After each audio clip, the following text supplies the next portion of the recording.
So this is a submission by Wargy Corgi, or Feather Guy, as he's known in the community. He's always got like 6 different feather decks that he's working on at any given point.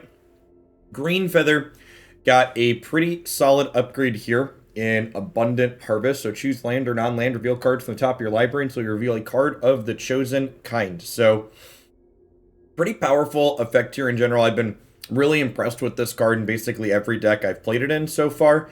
Honestly, if you said, Jeff, between Brainstorm, Faithful Suiting, and Abundant Harvest, those are the 3 cheap card selection cards with the mystical archives, which one do you think is the most powerful? I honestly think Harvest is the most powerful of those 3 in the mystical archive in Historic.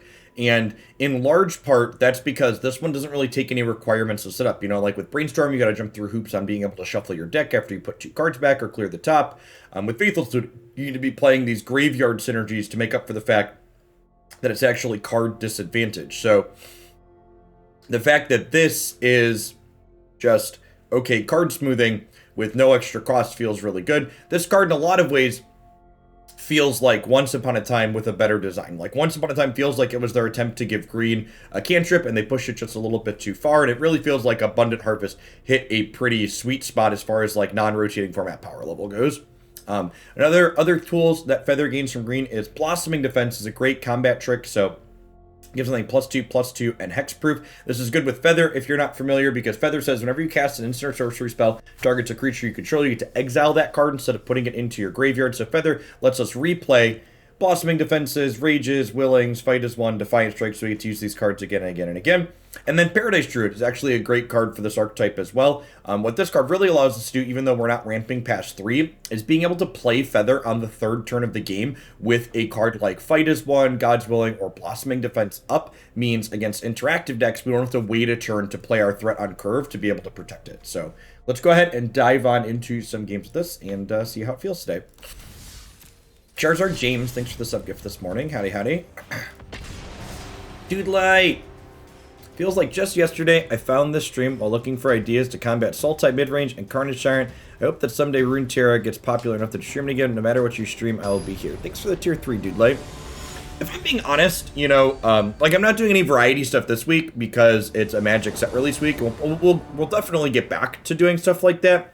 Runeterra's lack of interest is more related to the play patterns their format turned into than the actual popularity of the game, if I'm being honest. S-less Chaps, man, thanks for the 2 months of Prime. And Problem, thanks for the quarter year. This is a Feather deck, yep. You know, I say exclamation point deck in chat to get a link to the deck list. So I can grab a spell with this on 1.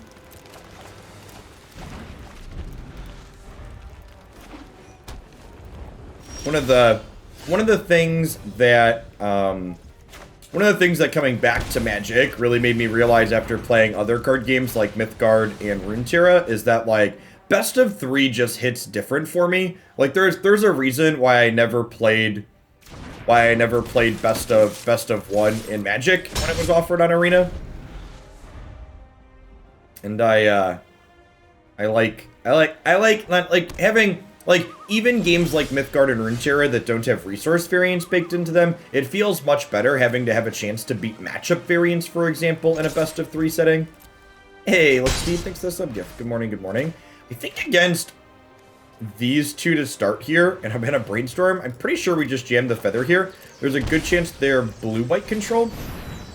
So I'd like to get in under that. Yeah, sideboards are great. Sideboards, I think, are just like... I'm glad I got to experience the multi-deck formats in Runeterra and Mythgard, because like I feel like I can have a more educated and informed opinion on it, but just like... No, I really... And that's something too, dude. Like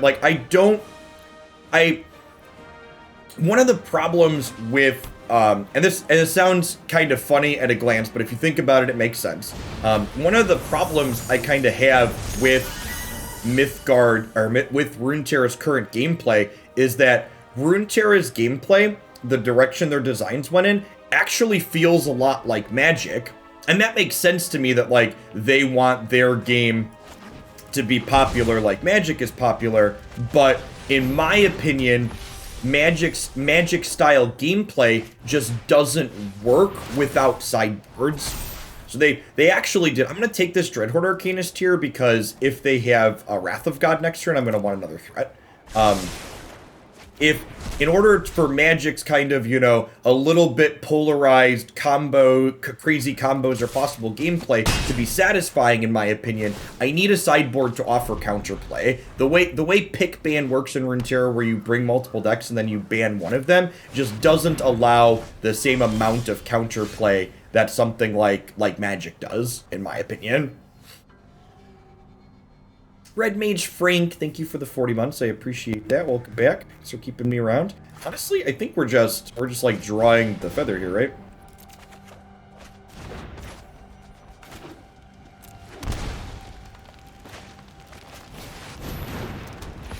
Yeah, that too. Someone in chat mentioning, you know, multi-deck formats. It's so difficult to defend. As someone who plays card games because I enjoy brewing, multi-deck formats, 3-deck formats, or 5-deck formats, whatever they are. A lot of them do 3-deck formats. Runeterra and Mythgard do 3. Hearthstone's done 5 in the past. They're very unsatisfying for someone that likes to brew card game decks to play competitively. And we've shocked ourselves 5 turns in a row. Hey, Red Mage, thanks for the 40 months. Welcome back. It's very, very difficult as someone who enjoys brewing to, like, brew 3 decks that are competitive. I'd argue it's not even difficult, it's basically impossible.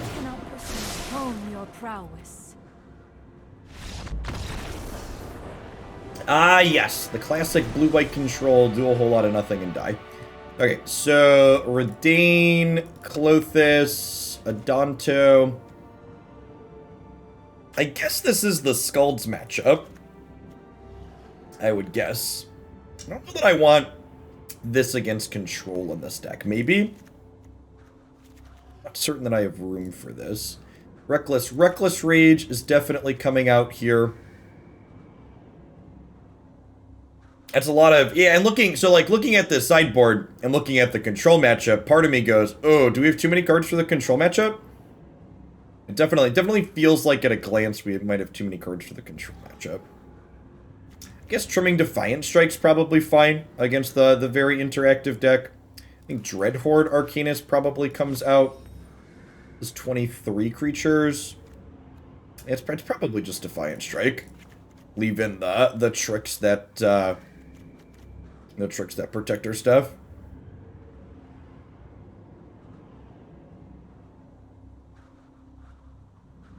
Showdown's decent in certain creature matchups. I mean, the types of creature matchups where this type of effect are good aren't really popular in Historic, in my experience. Like, I guess it's good against,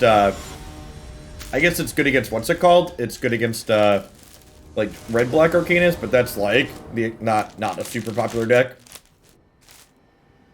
Easy mulligan here with no white sources to start.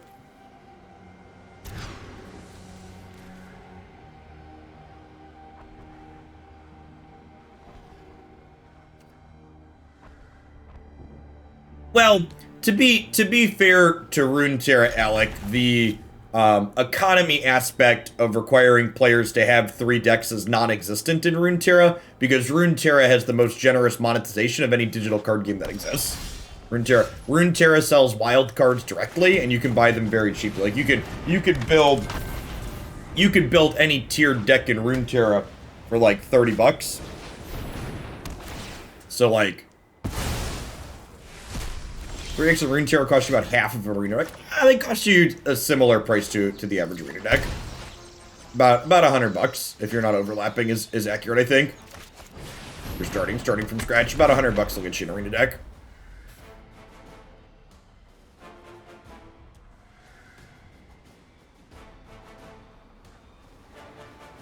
Historic, sure, but I don't think it's not fair to compare. It's not fair to compare Runeterra decks to Magic's non-rotating format, because Magic's non-rotating format offers an incredible breadth of depth that a new game like Runeterra can't come close to. I think it's fine to compare the price points, but I don't think it's reasonable to compare the formats. Like, it's fine to compare to historic, or to standard, Runeterra to standard, but...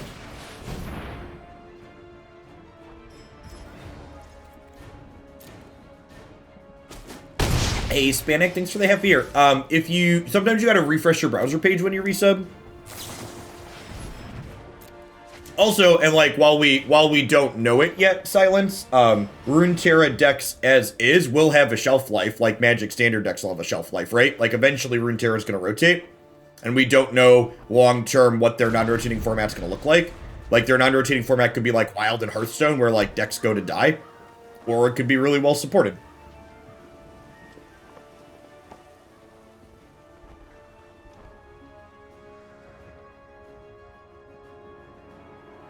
There you go, Span. Get it done. Alright, well, we're definitely starting with this to draw land. Yeah, I agree that rotation feels like a make or break thing for a lot of games, depending on how they handle it. There's a lot of different ways they could handle it. Runeterra is coming close with a couple of regions to necessary. I completely disagree.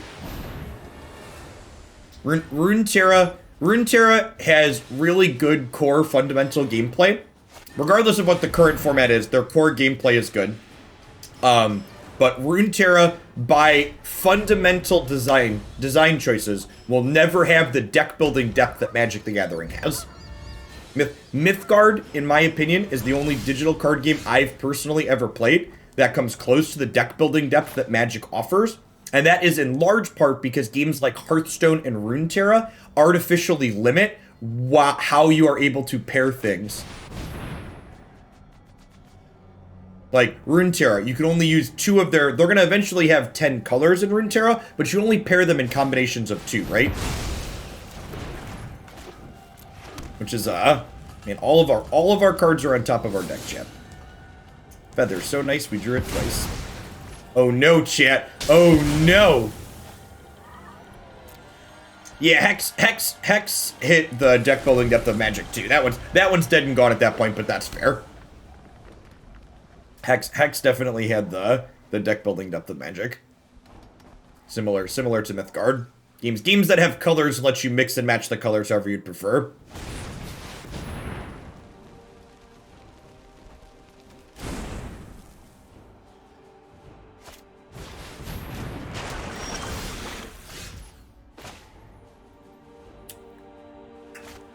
I'm gonna prioritize getting Reidane into play.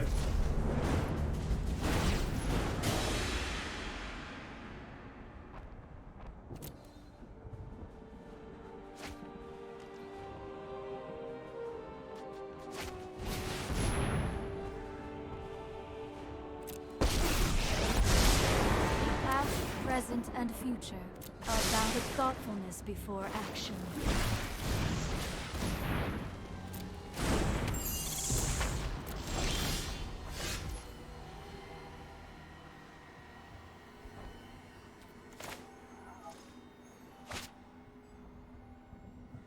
Alright. I don't want to make a statement on what just happened, but wouldn't it be good to have a couple of basics?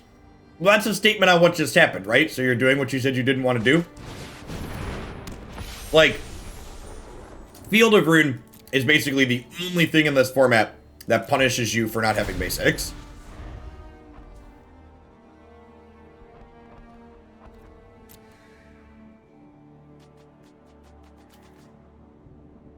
Yeah, I don't actually think the 450 packs and not having a complete playset is a really good comparison. One, this latest set is a special.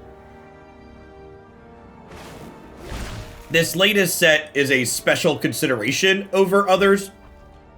Is a special consideration over others because of the mystical archives in it. And two is that what's the word I'm searching for? Mystical archives. And two, you don't need a playset of Magic. One of the key differences, like when people talk about full playsets of Runeterra versus full playsets of Magic, is like Runeterra doesn't really have bad cards in it, right? Yeah, so like even if you're someone that's like playing every competitive deck possible in Magic, you still don't need you still don't need a bunch of cards to have every competitive Historic deck. Because there's a bunch of cards in Magic that just, like, aren't competitive in Historic because they're, like, EDH cards or limited cards or cards for formats that don't exist on Arena. Thanks for the 13 months contract. Welcome back. And Dark Sword, thanks for the follow. Good morning. Oh, we had a couple earlier too. Edabaya and KS Code Monkey. Oh, this shark. I really don't have good attacks here, huh? I think I'm just passing. Soul-Scar Mage lets your Reckless Rages kill larger things over the course of a couple turns. And Soul-Scar Mage has a point of power on its own if you're not proactively playing things.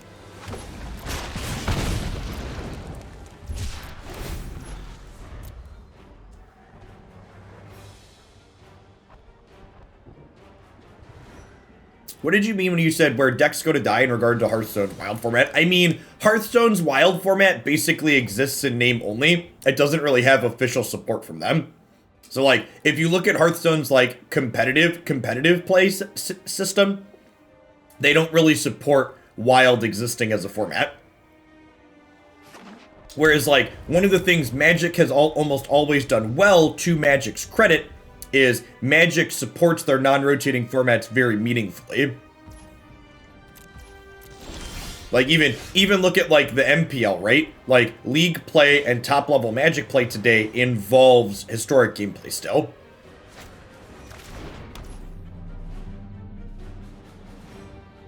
Yeah, loot boxes are a thing.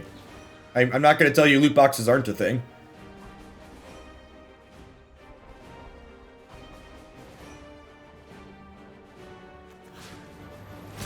And that's, you know, that was, honestly, if I'm being honest, that was a concern.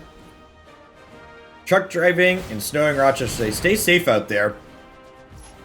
We had snow here in Bloomington yesterday. In the Midwest. What's going on, Alan Dead? No one in their right mind could. Alright, they have a veto. They have a veto here. We're gonna die. Memory lapse also gets us. Yeah, 2 inches in Indianapolis. Yeah, it was snowing like all afternoon here yesterday. Okay, sweet. So they don't have a way to stop this from happening, so this survives. They just saved their shark. Deal.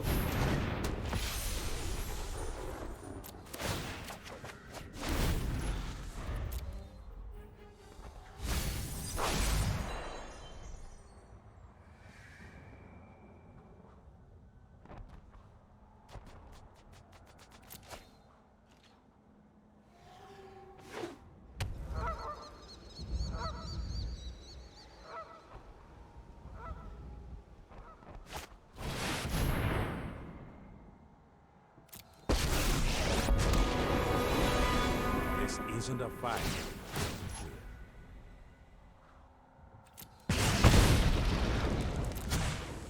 No time for a break. You do not, Mellow. The way Feather works is Feather adds text to the card itself. If the card itself doesn't resolve, you don't get the text. Feels like an okay draw. What's considered loot boxes in MTGA? You're kidding, right? Are you kidding? Magic, come on, Magic player. What's considered loot boxes in MTGA? Come on, Magic players, stop it. Get some help.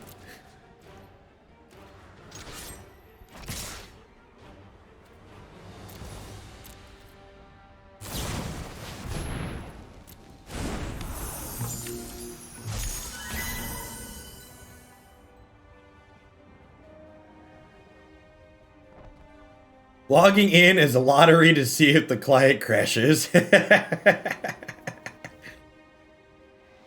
It's true, you know.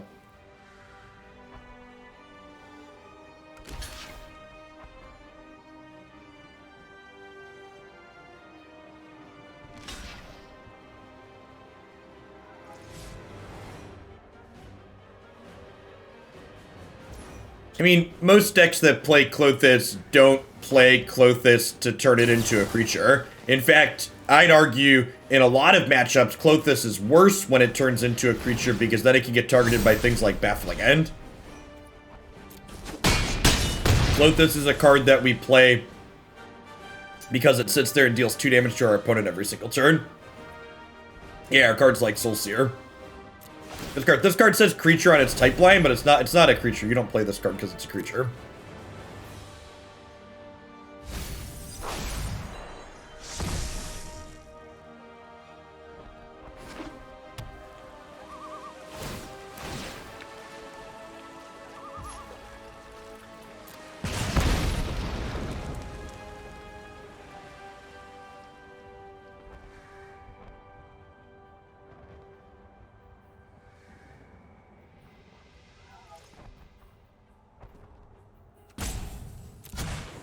Hold that thought.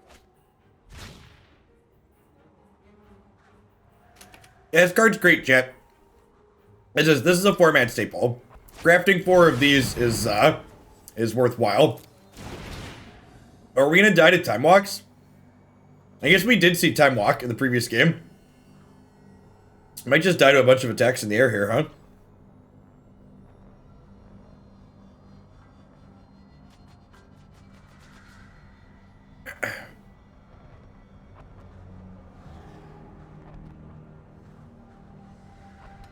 Yeah, I've heard that there's some bugs with Quandrix Command. Oh, they're not attacking. Weird. Attack with the 4/4 was free, right?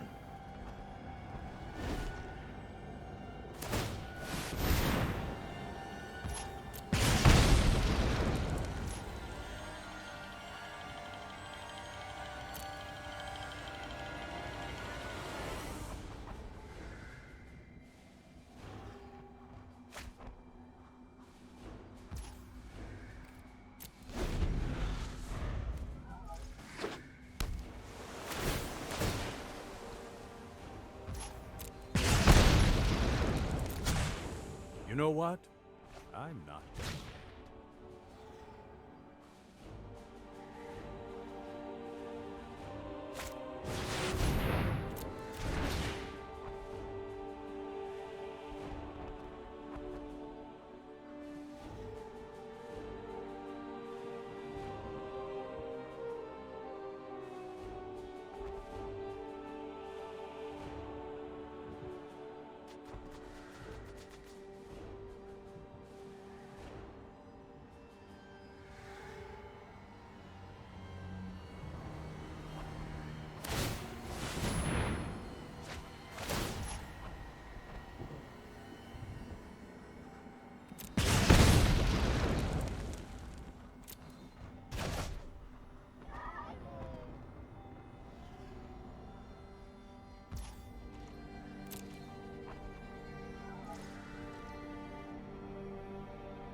Yeah, honestly, I think they should probably errata Quandrix Command to say up to 2 modes.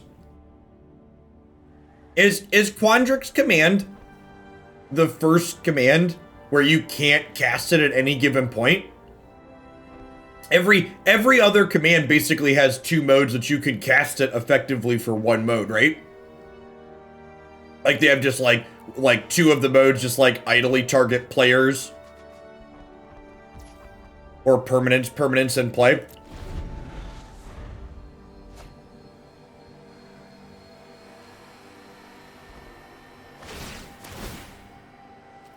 Outside of both players having Shroud, yeah. Hurry.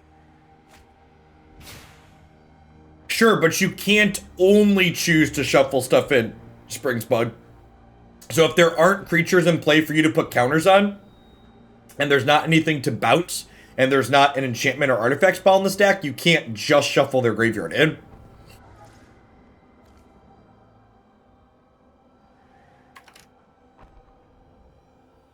Yeah, it should be up to 1 target creature.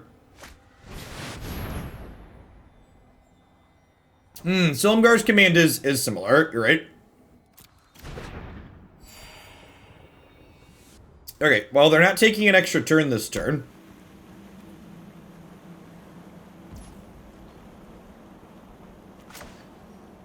I'm gonna go ahead and cast God's Willing here at their end of turn.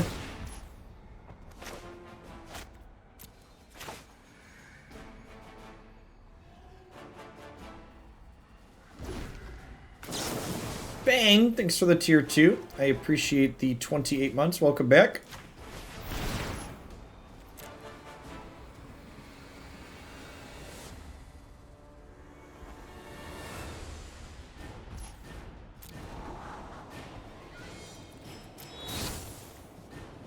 Am I in for a land? Okay, actually. Maybe I'm supposed to save that for this next turn, actually. And maybe that was wrong. I'm probably supposed to wait and give pro blue, huh? I was wrong.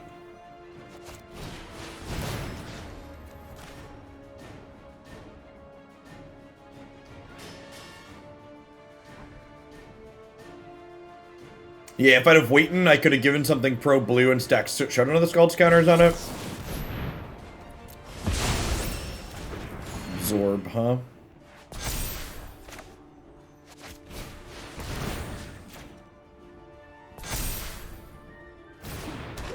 Okay, so we gotta ship these idiots into Teferi, so that way... So he does an ultimate on us next turn.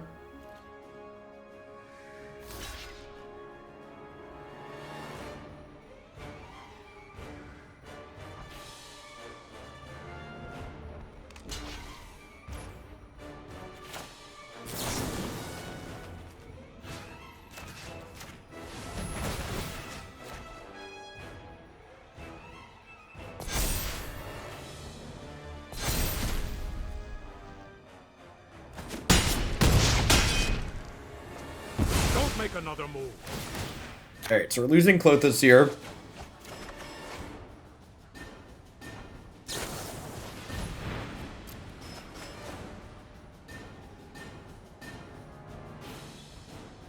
Remember, if they just have another copy of Approach the Second Sun, we are dead. They cast one copy.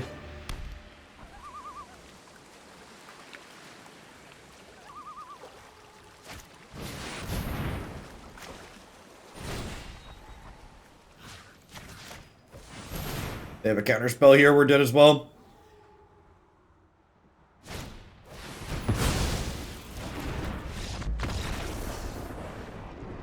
Their approach costs 9 because of Reidane, so I don't believe they had enough mana to Azcanta and cast Approach in the same turn.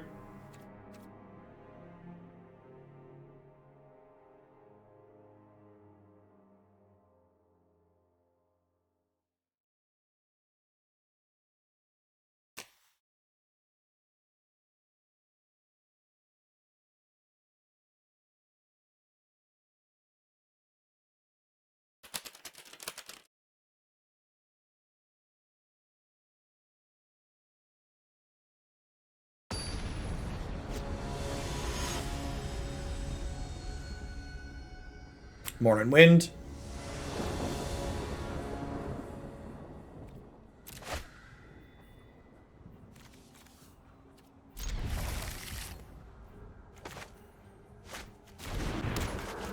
This curve.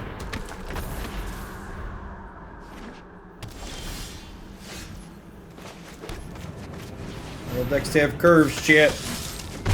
See if they have Baffling End here. I'm just gonna lead on Flamescroll because of Baffling End.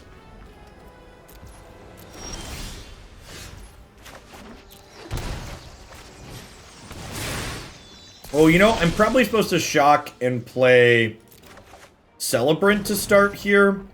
So that way, Celebrant can't get censored.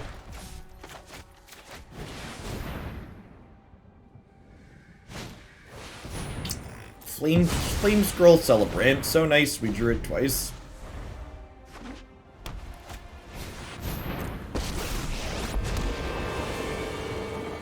Your weapon won't help you win. It's just you and me.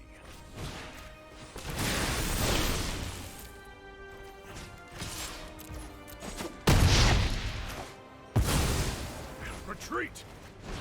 They have Wrath of God. We get to save the Adanto Vanguard and keep chunking in. If they don't have Wrath of God, we're probably on the start casting Revel in Silence plan. Oh no, Field of Ruin. Yikes. You know, they know we don't have basics, chat. And they want to shuffle from this brainstorm anyways. I'm scared, chat. Hold me.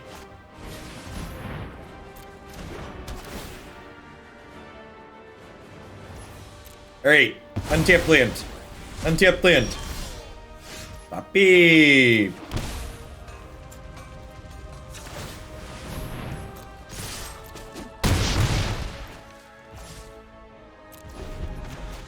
Be very quiet. We're hunting control players.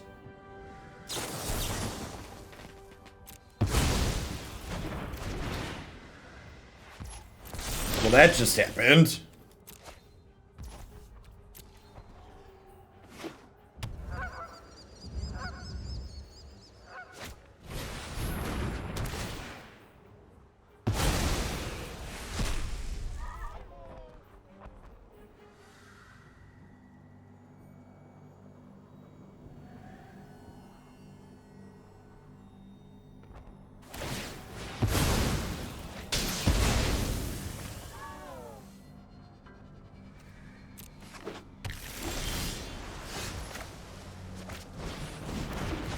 Alright, well they have to pay 5 mana this turn.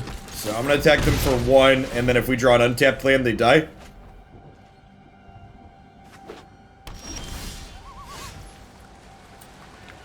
Feels bad, man. We had a basic, we win this game. They get Wrath and got it, and then lose. And relapse me from now until Oblivion. I'm just gonna get punished again, not being able to hold up fight as one. 10th District Legionnaire! 10th District Legionnaire! Well, obviously, our deck building decision of not having a basic land cost us this game. This has largely been my experience with Feather decks playing in this format. I'm really kind of underwhelmed by them in general. You just like, it feels like you get close in these matchups and then you don't have any reach and you just lose. That's archetype. Wargy loves this archetype, but it pretty consistently feels underpowered when we play it, and I don't know that Abundant Growth and like Flamescroll Celebrant really solve that problem.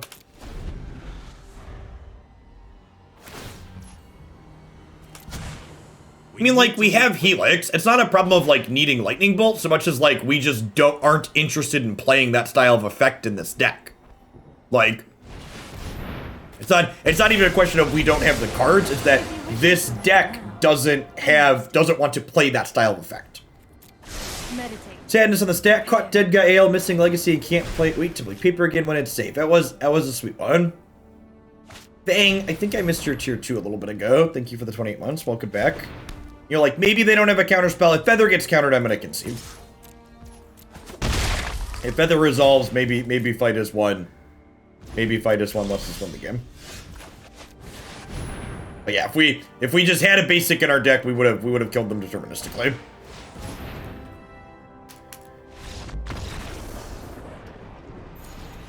Now, I just don't think decks like this have the power level to be competitive in this format, Willie. I think like what this deck is doing, like, traditionally speaking, Feathers existed and been okay in formats where killing things with Reckless Rage is really good. And it feels like Reckless Rage just, like, isn't quite good enough in this format. Especially, honestly, I would bet that the direction that this format is pushed in with the Mystical Archives makes this archetype even worse, because Mystical Archives added a lot of, like, spell-based combo decks to the format, things that explicitly don't care about your removal spells. He says as he cues into another deck that's likely a creatureless control deck.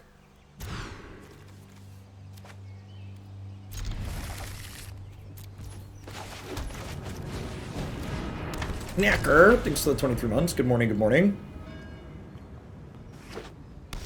Yeah, people love them crappy Gandalf decks on the ladder, chat. Playing decks like blue-green turns that stuff control decks is usually a pretty good choice for the ladder. Magic players like feeling smart, and punishing them for trying to feel smart is generally speaking a good decision. Yeah, it kind of feels like the Wild Growth Walker package in a way, right? Where like these cards were really good once upon a time, but the formats increased in power level and they just haven't. And I think like you could probably win matches with this archetype. Like if we just like have a basic, the last match is a win, but like from a pure power level perspective, it just doesn't feel comparable to like the other powerful things that are going on in the format.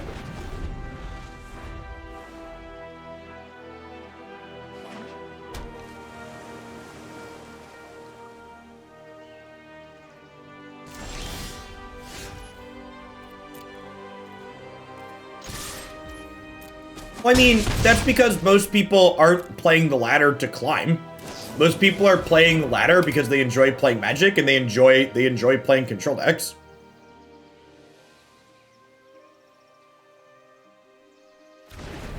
I like the build we played yesterday a lot, Shadowlord, or 2 days ago or whatever.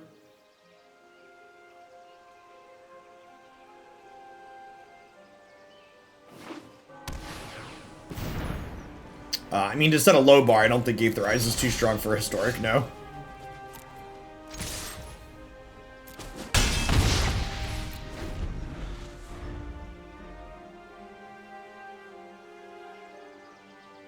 I haven't decided what we're playing next. I don't have, the things in the queue don't have a strict order anymore, because a lot of them ran it all on the same day. Captain Salty Dog, there's a Magic player. Thanks for the prime, welcome to the channel this morning.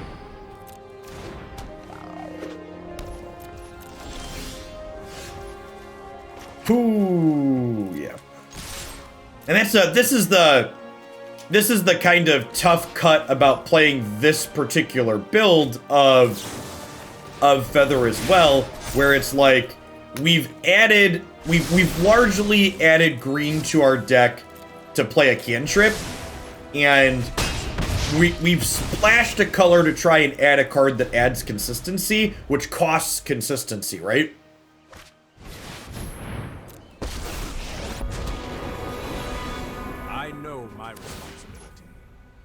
It's not going to get built on stream. I'm just going to start with PV's Red, White, Winota list. Silence. And probably tomorrow is my plan.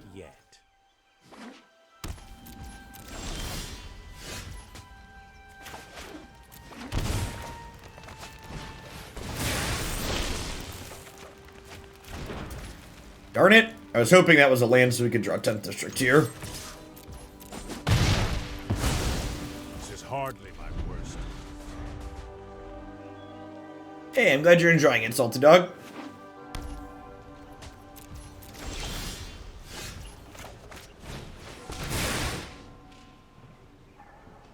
Fish for a land here this time.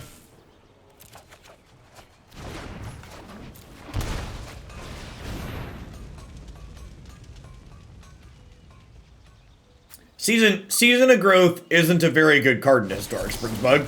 It's a card that doesn't advance either of our primary game plans, and it's only really good when the matches are about generating card advantage. And I realize we've played against 2 control matchups in a row now, but like these control decks are also just like full of Narsets too.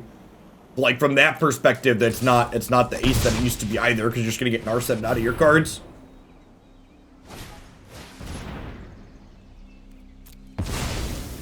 I haven't played Sultai Flash yet this season, TX Pump. I feel like not having access to Gearhulk Opus is probably a mistake. That seems like the most powerful Flash thing to be doing in the format. I don't have any plans to play things that aren't in the queue in the short term. I've got almost a week's worth of decks in the queue. So until we get through the things that people are submitting, I'm not going to be adding things myself.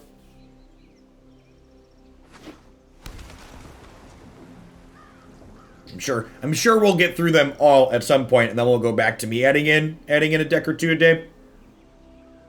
But the community's been queuing up and providing a lot of sweet ones for the time being. I'm gonna focus on what people are sending in. He's dead, Jim. You got him. You can find the stream queue up on my website. Which, by the way, if you are poking around on my website and you see any issues, feel free to drop me a DM. I changed web hosts.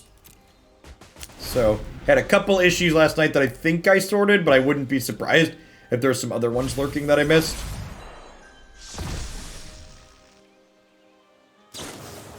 Yeah, I'm honestly surprised that we've sustained the volume in the queue that we've had, Niv. I was expecting it to not be sustainable, but I mean, like, if it's sustainable at set release, more power to it. I'm not gonna complain.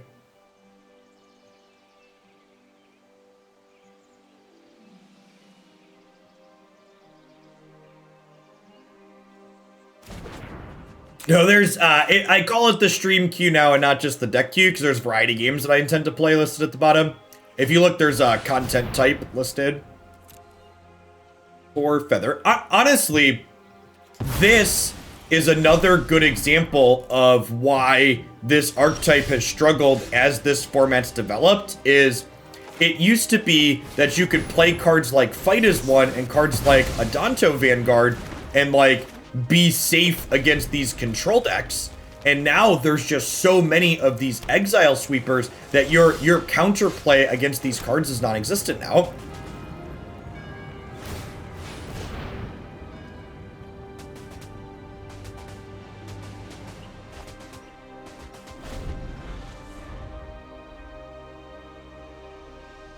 I agree that optimizing deck lists is definitely my wheelhouse. And again here, like, this is identical. This is identical to My prowess is unmatched by my people. this is identical to what happened in that last match we watched, where like we got close and now our deck doesn't really have any reach in it, so we're going to die, right? I can like maybe peel exactly 10th District Legionnaire at this point. I'm gonna take a couple of draws at 10th District Legionnaire. I'm gonna take one more draw step at that. So for people that are asking about favorites, if a deck isn't worth watching, I'm not uploading it to YouTube. So the way you should decide which of my videos you want to watch each day is look at which deck lists you think look like worth watching and pick those based on the name. I've stopped uploading actual everything. I'm still uploading most things because most decks are playable in Historic, but like Justin donated for a mono blue taking turns deck yesterday. That was just, it was god awful and it was an hour of bad magic, so I didn't upload it. It's like 1 in 7 or 8, I think, at the current point.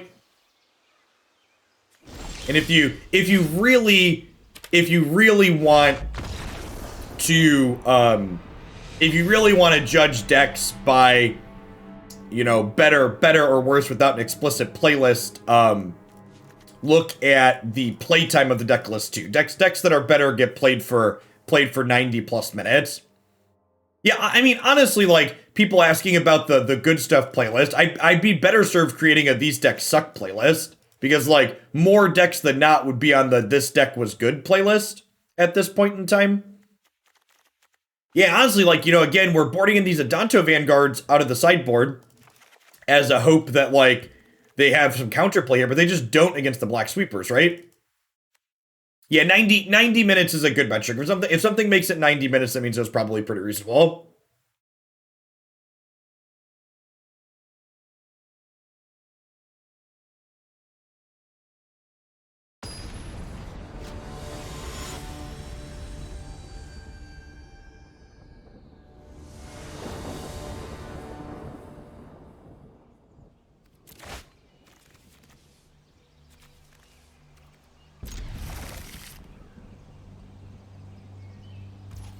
Mardu Demonic Pact. Yeah, I think that'd be fine.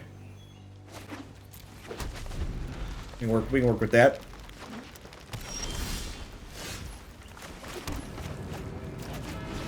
To be fair, though, Pixieville, if we played 3 matches against Control, and the first 2 were really bad, I probably just wouldn't play the third. So, like, even if you play 3 matches against Control and that constitutes a 90-minute video, I only played that 90 minutes it was worth watching.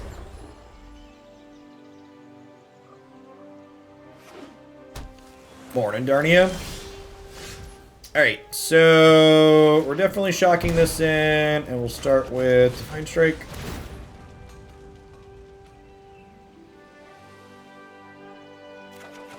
Like like you're asking, like, do I think there's gonna be like an indestructible but for exile effects? Nah, probably not.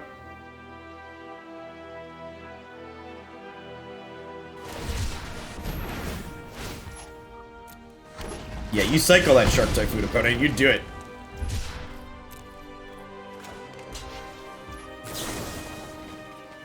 The fact that this is a human to pair with Fight is One's been really good.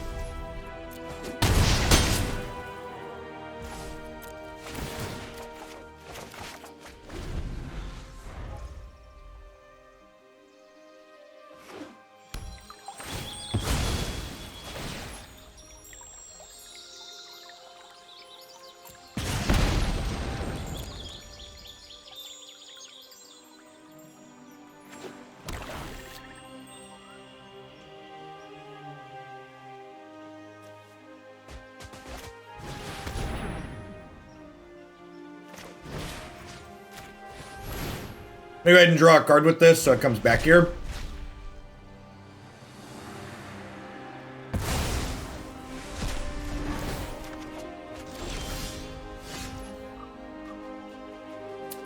The Crowns of Hooglandia. Alright. I think we're just like heading to the Space Jam here.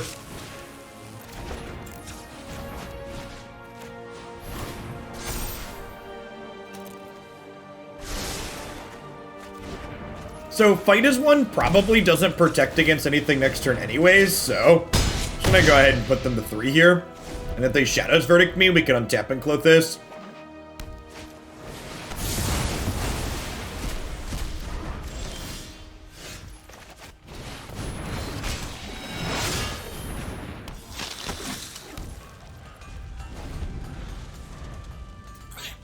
It's like we might be able to beat Extinction Event and Verdict. Notable here, too, that my opponent didn't really do anything that interacted with the board on turn 2. I think it's probably a loose keep on their part, like just hoping to play sweepers on 4 and 5 is pretty slow. I think technically had Shark Typhoon on 3, but that doesn't really count as interaction, I don't think. So pro they go, whoa. Good morning, thanks for the follow.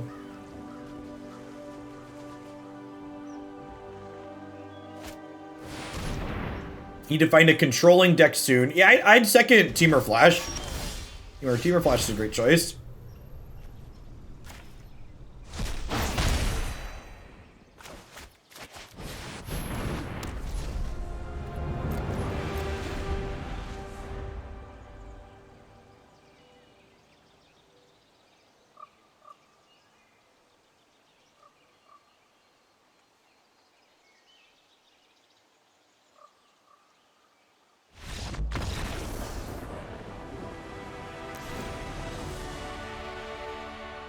Alright.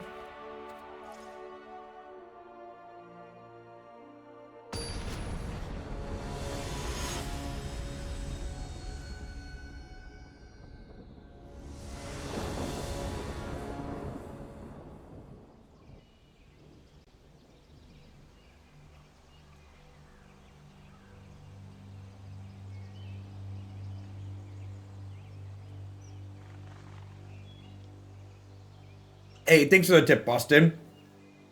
Clicked it right as I was shoving something in my mouth. Donating for the fantastic deck ownership rant on the Ponza video. A little bit sad, Feather's not too amazing, but as I want it to be, but I'm hoping Winota will be when it gets played. I've heard good things from people that have played Winota in Standard. Hopefully something like that can make Standard worth dipping into on occasion.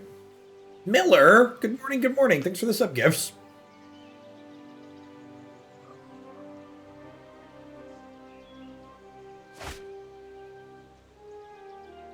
I think Klothys is a great card in general. Justin.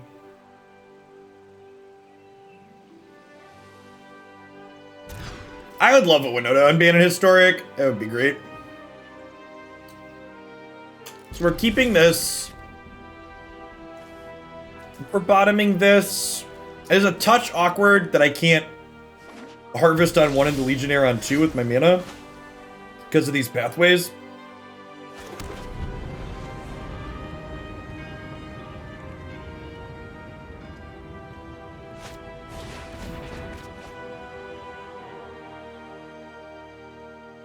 yeah, that's true. I forgot we played Suna's deck. Yeah, if you didn't see the 4-color control deck we played the other day, it played Time Warps and Teferi. We beat someone by decking them with Teferi. There is a not unbanned in Historic? I don't think there is, Boston. Historic was a very different place when they banned Winota. Like Winota was banned in like a pre-Muxus Historic. Honestly, I think the only reason to keep Winota banned at this point is because Wizards doesn't update their ban list very frequently. I think I'd rather Harvest before Feather, so we can hold up protection here. Yeah, the Dragon Reanimator deck is sweet. We're actually going to play that one again today at the end of the stream. Bob donated for that one, but he wanted it to be at the end so we could catch it live. We're gonna revisit that one with a couple of changes at the very end today.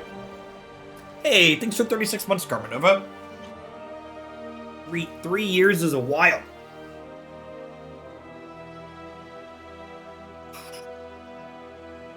Great. If they have an Exile Sweeper here, we're gonna be out in the cold a little bit. Hoping they're just on spot removal so we can protect with God's Willing.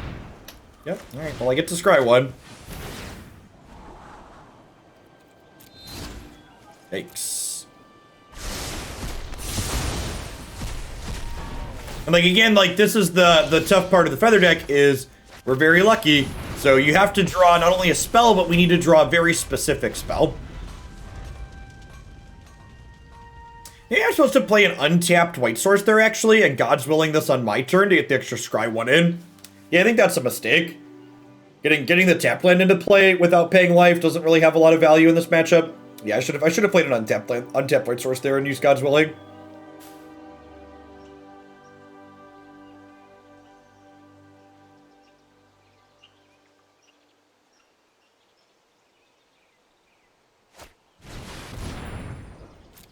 Great, no second Exile Sweeper is great for us. Sorry I'm late.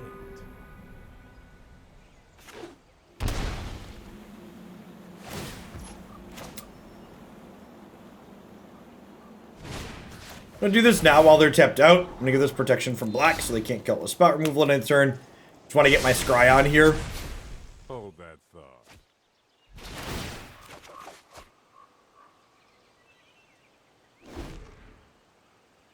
I could have something like Brazen Bar to tempo this, I suppose. Flamescroll Celebrant. You love to see it.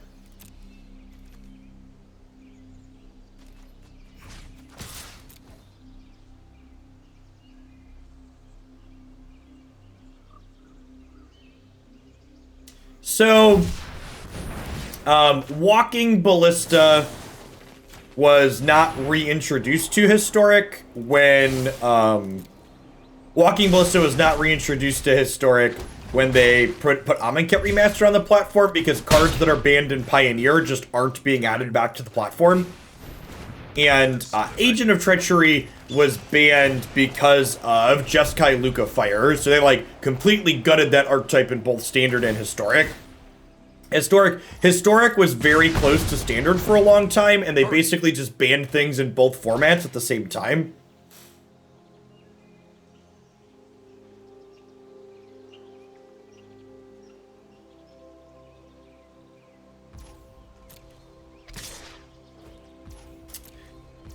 I don't think this card's quite good enough to play without being able to play Revel in Silence. However, I would play Revel in Silence without necessarily being able to cast Flamescroll. Yeah, we're just hitting it at this point.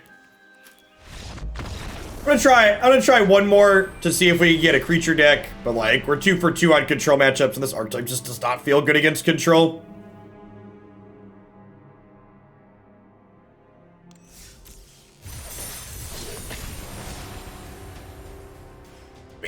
Basically never felt very good against control. Control really makes you feel your wrong half problem. Especially more so today where they have all these exile sweepers. Like in a world where like sweepers were like Deafening Clarions and Wrath of Gods, you could have counterplay, but with all these black sweepers, you just don't. Yeah, and again, just like really, really feeling our mana base in these games. I guess I'm keeping this. And like hoping to draw red land, white land.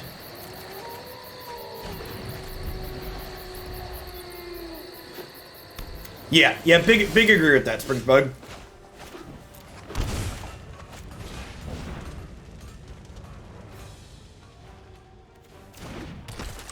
Okay.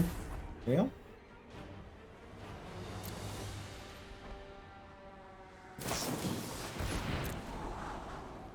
I did, Diesel. I'm gonna hold up Blossoming Defense here since it's my only threat, just in case they're like a blue-black deck, or maybe they're red and have Shock or Bone Crusher Giant here. Yeah, all three of the commonly played Black Sweepers in this format stuff this deck in a box.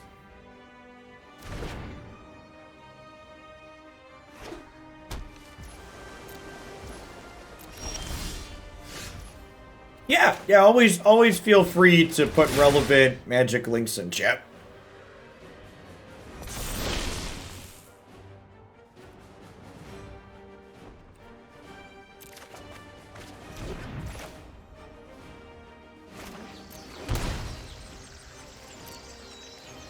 My favorite Strixhaven avatar. My favorite avatar is this one.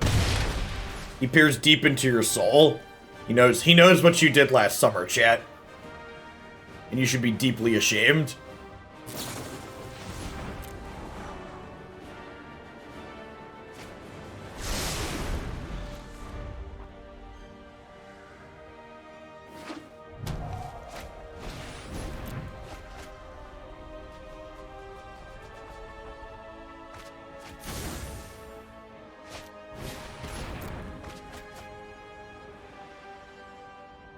Great, that's 2 birds in the bin.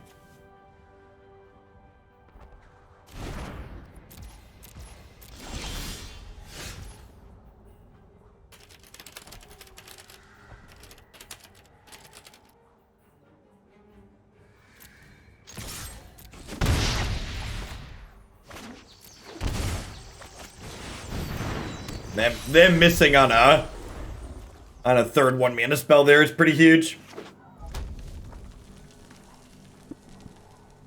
He knows what you did last summer, and that's why he's blushing. Well, they didn't have a 1 mana spell last turn, so unless they brainstorm lock themselves too, so I think we should be safe from the Phoenixes. I guess if they strategic planning into a 1 mana cantrip and then also hit another one. Man, they just been to 3rd Arclight Phoenix. They haven't put them into play yet, but when they do, whew.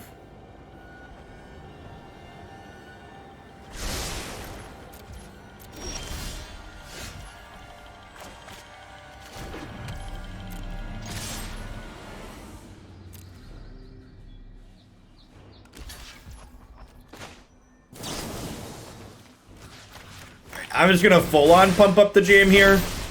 We gotta try and get this game over with.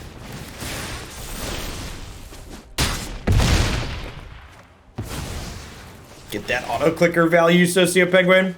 Got that tier 3 double shillings too. Value.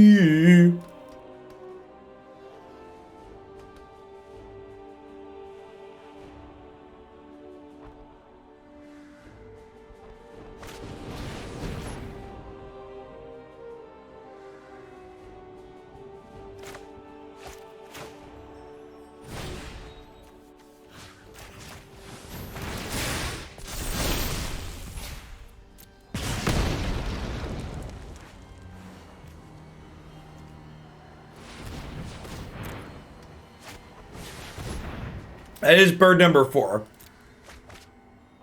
And I think they're all about to hit us, chap. Dead to a shock. Dead to a 5th Phoenix here.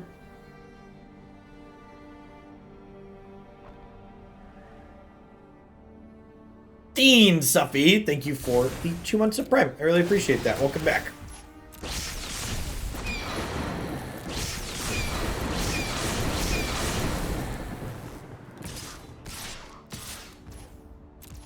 Is Reckless Rage lethal? This is 3, 4, 5, 6, 7, 8, 9, 10. Yeah, Reckless Rage is lethal here. Exactly.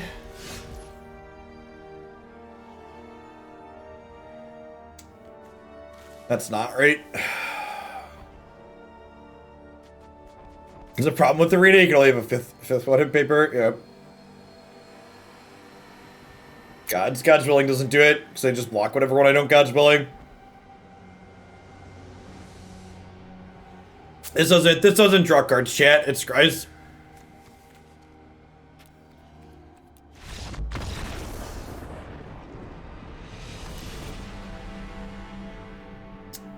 We've got a little bit of graveyard hate in our sideboard.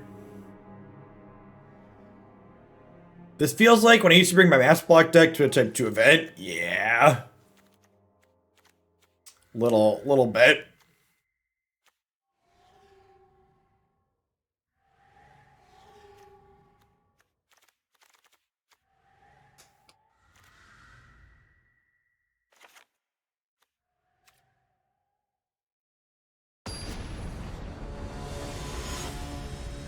I was not joking yesterday, Steam Flogger, when you said if you asked me to pick a theoretical best deck in this new historic format, it's likely Rogues. We're gonna need some time for that hypothesis to be proven true, but that would be my pick for best deck early in the format.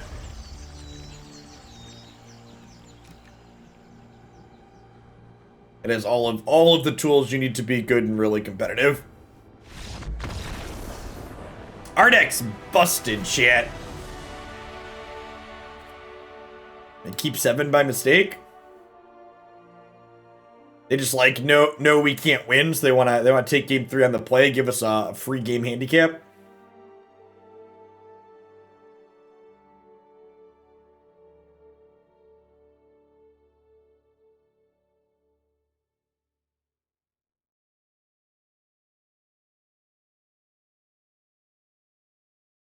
What avatar is the opponent? This is the green-black, the Golgari school avatar from the Mastery Pass.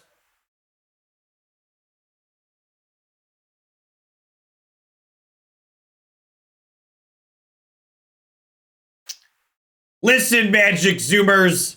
I said Golgari avatar, and I meant Golgari avatar.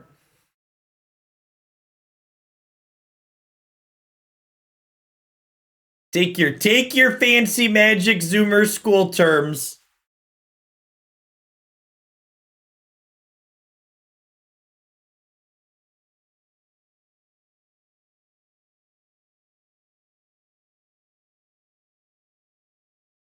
Yeah, I wonder if the opponent had to go and like thought they conceded and now we're gonna have to sit here and wait. That would be awkward.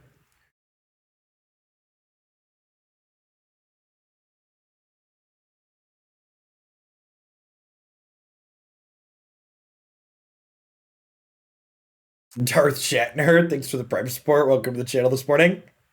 There's a lot of great places you can drop that off on Twitch every month. Thanks for dropping it off here this month.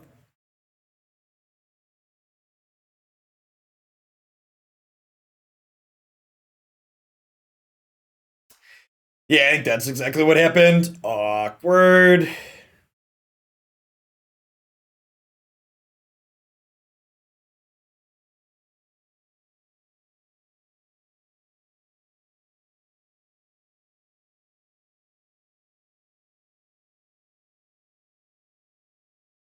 Nah, I think no ban list tournaments are silly.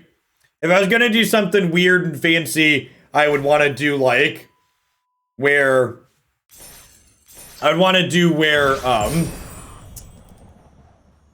you get to like play with the other archive cards that aren't legal.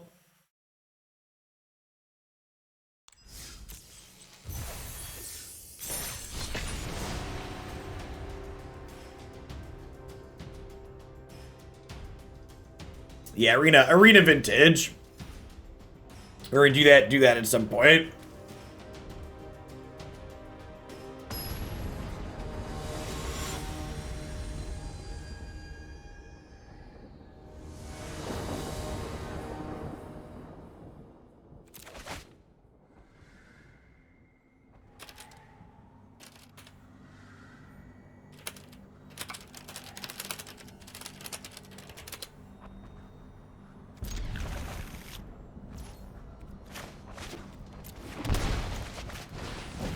If we queue into another control deck, I'm going to concede and find a different match. I want to play this against... I want to play one full match against the non-control deck at least.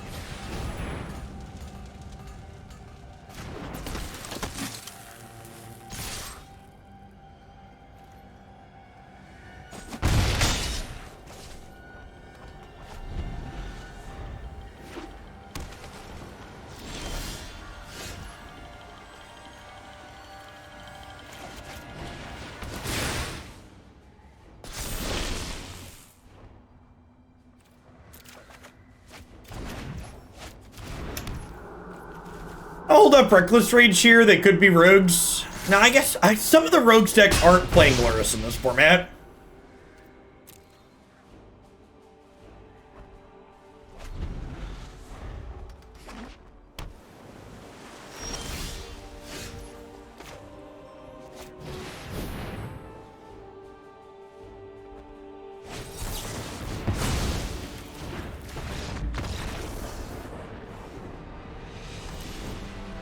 For those of you just joining us, we already played 2 matches with this against Control, and it doesn't feel particularly good against Control, so I'm going to go ahead and concede this and try and find us a creature or combo matchup so we can see how our deck fares against something else. Overall, if you're new to the stream, I don't really care about my ladder rank. My goal is to play a variety of decks and see how they fare in a variety of matchups.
Don't feel bad about my ladder rank at all, Boston.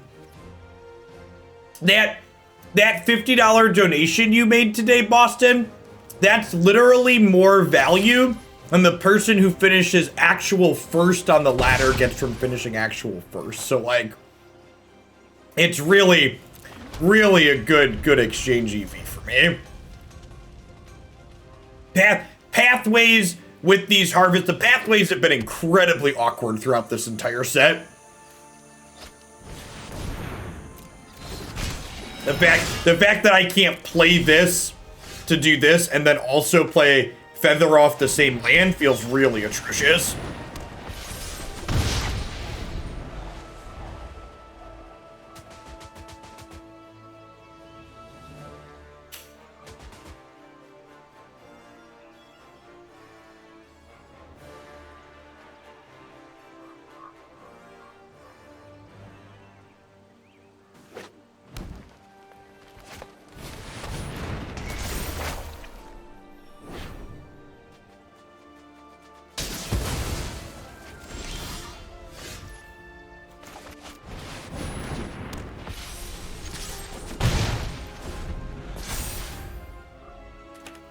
Yeah, I really hope they finish the Triumph cycle sooner rather than later. I really love those Tri-lands. Thanks for the 24 months, all the good. Welcome back.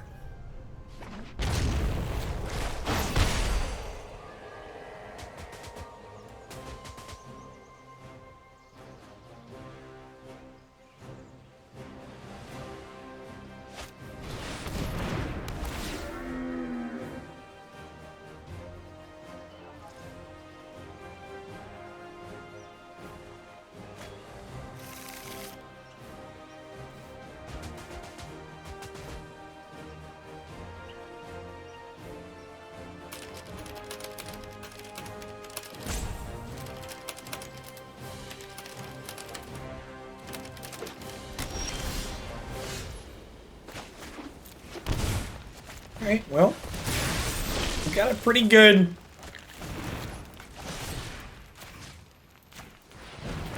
setup here. Someone asked if I consider 5-color Niv a control deck. I don't really. It's got the 5-color Niv deck's more of like a go big mid-range style deck than anything, in my opinion. It plays to the board a good bit, which is the key distinguishing factor. They play basically the distinguishing thing for control decks in my mind is that, like, my Reckless Rages are dead cards against control decks. Whereas, like, they definitely have a text box here. As shown by Murdering Yashard.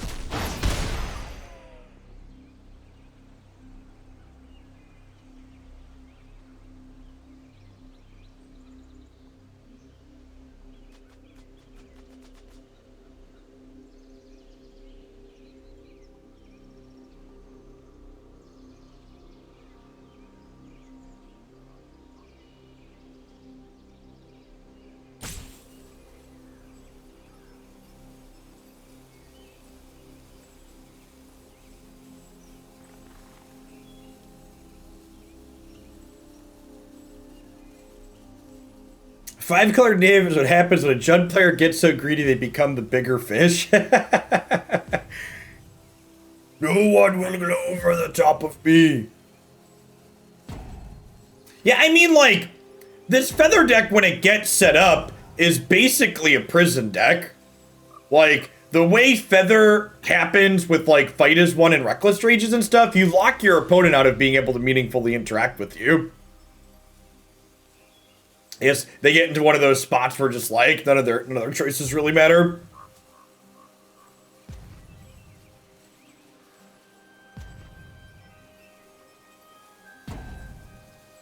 We'd been talking about some of the things that had happened in this format to make the format a little bit more hostile to Feather.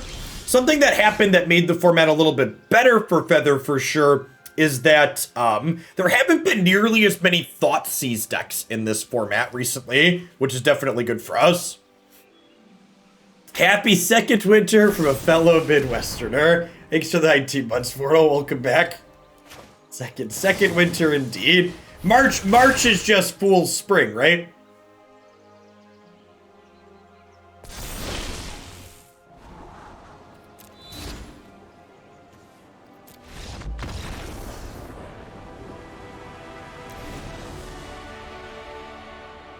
I'm aware it's April, but we had good weather starting in March, chat.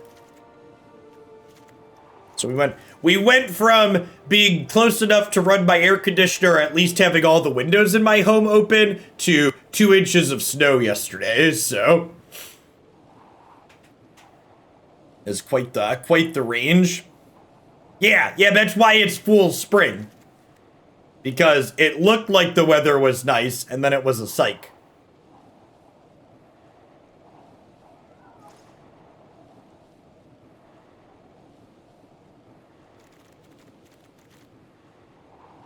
Woke up to 3 inches today. It's okay, size doesn't matter, it's how you use it, J-Wall. But I want to cut here. So, like, it's awkward that our removal spells are good here. So, like, I feel like I want to keep some of these. Maybe it's not a Flamescroll Celebrant matchup because they play to the board. Couple of these seem fine. Reidane, maybe Reidane's actually not good. It's like okay against binding. I'm gonna bring these in because they're decent against their various removal spells. Maybe I trim around the edges. We cut like 1 Reckless Rage and like a. Maybe I trim the Abundant Harvest as filler. I can see that. How many lands are we on? On 22 plus Druid. That's probably fine. I think we've all learned this last year's the times of illusion. Ain't that the truth, Beetle?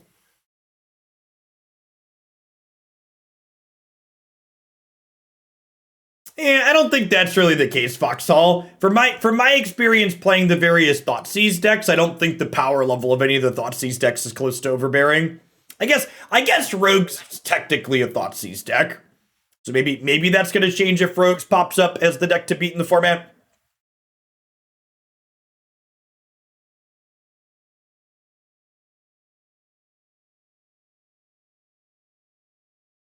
So what you have to remember too, Drunk Owl, is that like we haven't had a ton of big historic tournaments yet. So like people are still getting used to the new cards, and I think Abundant Harvest is a card we'll see more of as the format develops more. Like, for example, if you remember Once Upon a Time was a card that it took a lot of people to figure out they should be putting in all of their green decks. And there's even examples as far as the very end of a season where people weren't playing 4 copies of Once Upon a Time in their green decks. I think I want to keep this. Big cantrip the Defiant Strike, so we basically get 3 draws at a second land. If we hit a second land that it's green, we have Abundant Harvest for a third.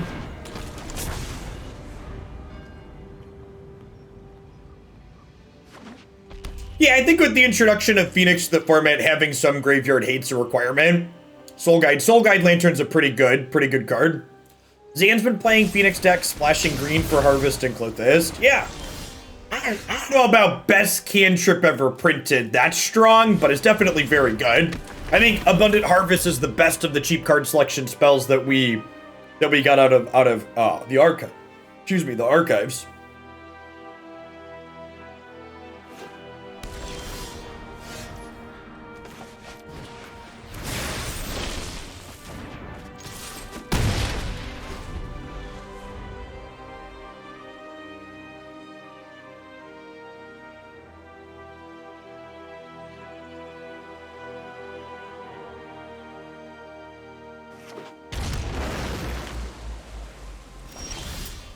Modern Horizons 2. Listen, Wizards of the Coast, if you're out there, it would be an incredible miss on your part if Modern Horizon 2 happens and it doesn't coincide with the historic anthology on Magic Arena or a remaster set that includes some of those cards.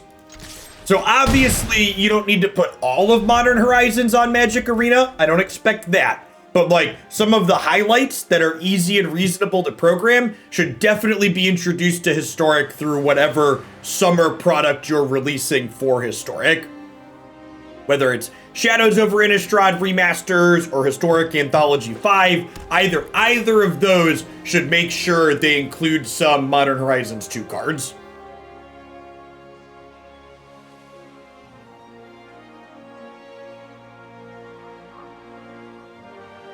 Slayer, thank you for the 32 months. I appreciate that. Welcome back.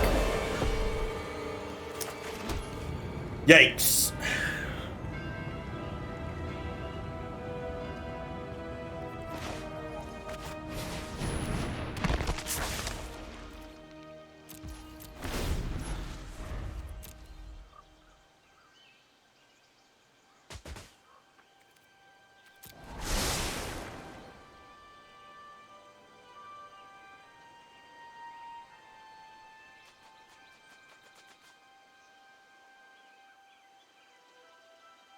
I mean, Deathrite Shaman won't be very playable in Historic, so it can happen whenever it wants. Kroll Town, thanks for the follow. Good morning.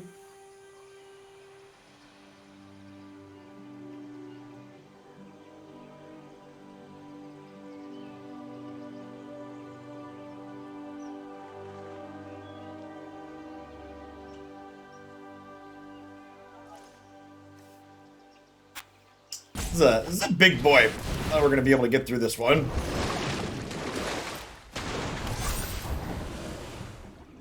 Deathrite's really pretty. Deathrite's pretty too slow. Is Graveyard Hate is the thing.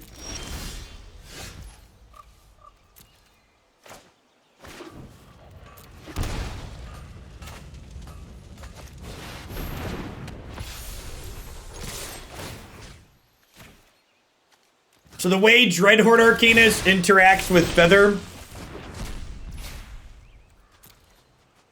we get to draw the card that Dreadhorde Arcanist is flooping back here.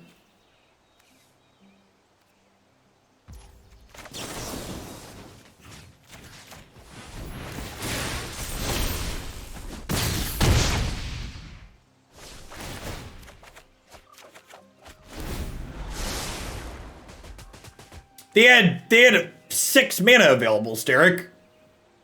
I think assuming my fight as one resolves and both my creatures live and I block the Scarab God sounds super ambitious.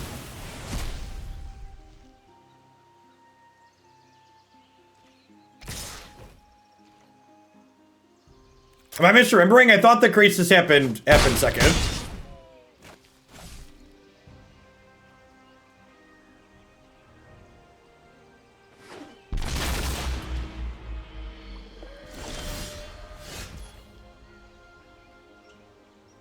I think Vodrak turns is sweet. I don't think the format changed in a way that'll make that deck bad. That's what I'm looking forward to getting back to at some point soon. Yeah, I think we're dead, right?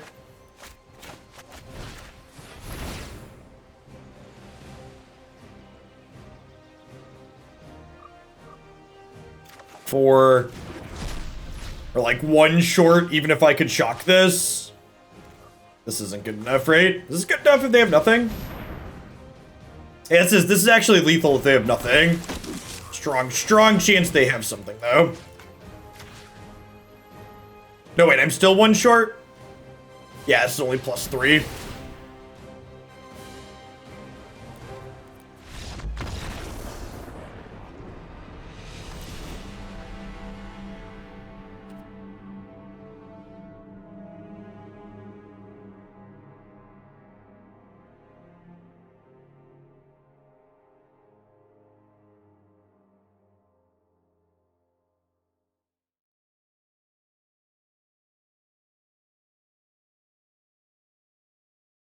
Morning Reckless.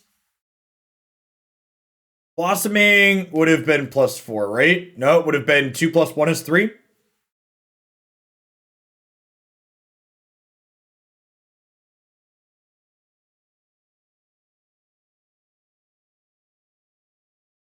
I don't know why a control deck wouldn't want to play something like Whirling Vortex, Justin.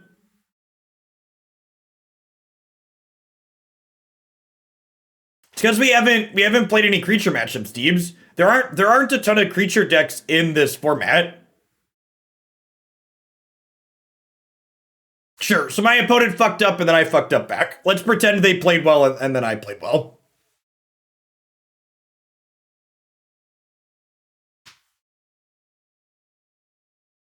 They're gonna attack, they should definitely attack first and then I wouldn't do my thing.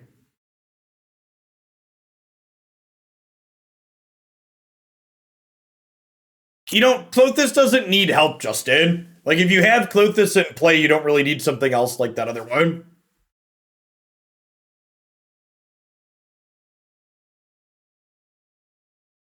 Yeah, but Whirling Vortex isn't a 20-turn clock because your control deck is using its life total as a resource. Whirling Vortex is not a control card.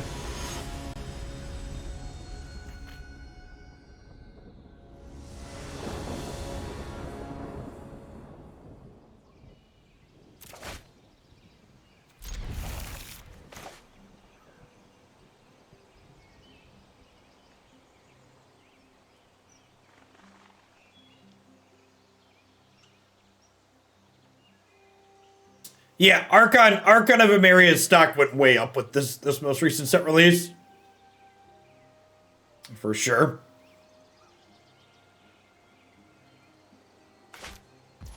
Locking people to only playing one spell per turn is strong.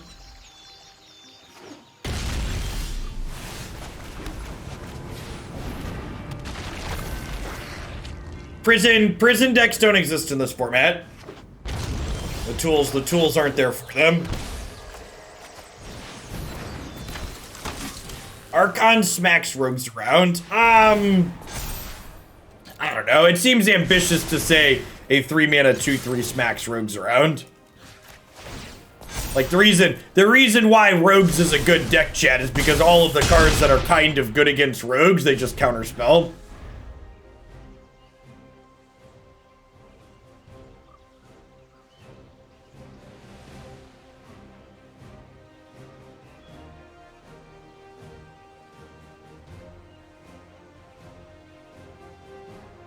I mean, it's not about the format being too diverse for prison effects to be good, it's that Historic explicitly doesn't have good prison effects. Things like Blood Moon and Ensnaring Bridge and Chalice of the Void aren't cards in this format, which is a good thing. Those cards suck to play against. You know, the only playable prison card in this format is 3-mana in our set.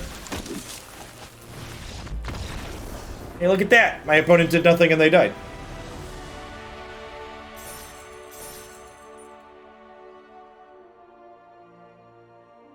Alright, I'm gonna give Feather one more. I feel like Feather deserves at least one creature matchup in the set. But also at the same time, like, looking at this format, there aren't a ton of creature matchups in the format, in my experience playing recently.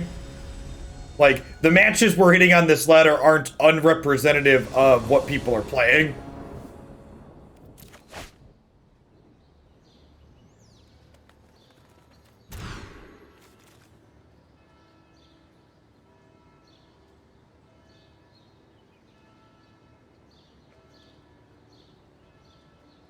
Yeah, I agree, Jump. In a way, the fact that the format has moved away from a point where Feather can be stellar, I think is actually a net positive for the format overall, because it means there's more archetype diversity.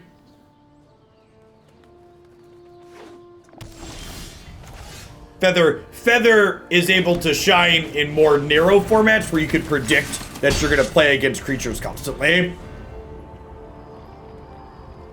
I honestly think you wish you could F6 in Arena. Left shift plus enter is F6, FYI. So you can, you just didn't know how.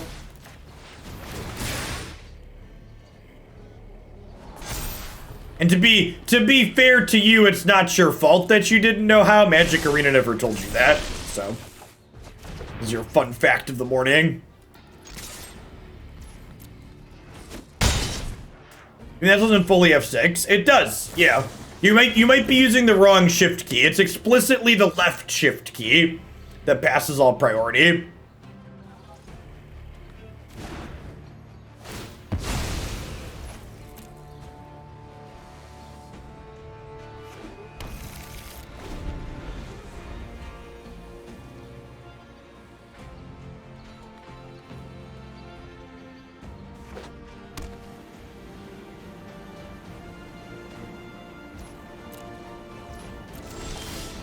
It's just another control matchup.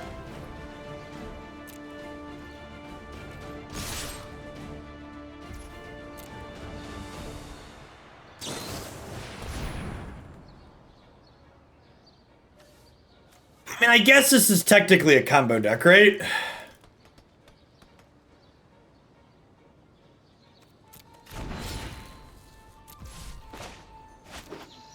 I'm gonna be done. Wargy, I know you're not here this morning, but I don't really know that I want to play Feather again in this format. I get that people like it and that people love this archetype, and you're far from the only one that brings it up, but I just don't really like the ways this deck, the things that this deck is good against don't feel like they really exist in the format anymore. I feel like if I wanted to beat this into something that's playable, it would probably involve playing a bunch of Mardu and playing Thoughtseizes. And I think at that point, I'd rather just play an Arcanist deck rather than a Feather deck. Feather's actual effect just isn't strong enough. And again, this is largely predicated on two things. The first is that this format feels like it's moved away from the average deck having Reckless Rage be good. And if Reckless Rage isn't good in a given matchup, this deck is mediocre. The second is that a number of the control decks in this format have moved away from sweepers that cards like Fight is One offer counterplay against, and cards like Adanto Vanguard offer counterplay against, where your answer to decks that used to be, okay, we can't Reckless Rage them, was, okay, we can keep our threat sticky on the board and protect them, and we don't have that access to be able to do that anymore because of cards like Languish and Shadow's Verdict and Extinction Event. So, yeah. I feel like what this is doing just isn't particularly great, and when you start to position it into something else that could potentially be better positioned, you just end up being a worse version of other things. I think my one piece of feedback for people who explicitly love Feather and are going to play it regardless, man, were these pathways bad.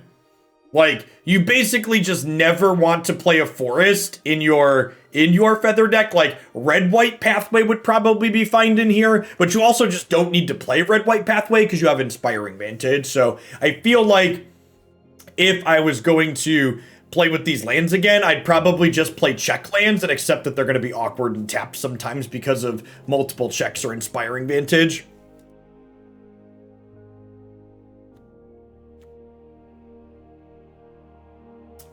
I think Feather never really got her day in the sun. I think Feather was fine at a certain point early on in Historic, and there was a window where it was very reasonable in Standard as well. But I feel like that window has passed. I don't really expect it to come back around again.